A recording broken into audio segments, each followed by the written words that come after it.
Бүгүнкү маселе тууралуу Мухаммед болбойт деди го, этти малга алмаштыруучу. Ошо тууралуу эмне үчүн болбойт дейт? Эгер ошого ала турган мал беси алган эттен көбүрөөк болсо, ошого бири-бирине ыраазы болгон болсо боло берет дейт. Анткени анын шыйрак башы бар, териси бар эмеси бар, ошонун баары беске кирет да. А ошо бир аз беси көбүрөөк, нык эт да, нык эттин беси азыраак болгон болсо боло берет. ويجوز البيع الرطب بالتمر مثلا بمثل. Суу курма менен, жаңы бышкан курма менен мунуңку курманы алмаштыра берсе болот, бирок бири-бирине бирдей болсун беси дейт.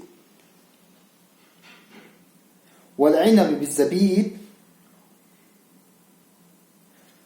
Жүзүм менен мээсти да алмаштырса боло берет дейт.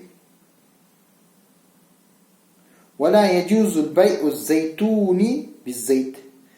Зейт май, зайтундун майы. Май менен зайтунду эми алмаштыра албайт да.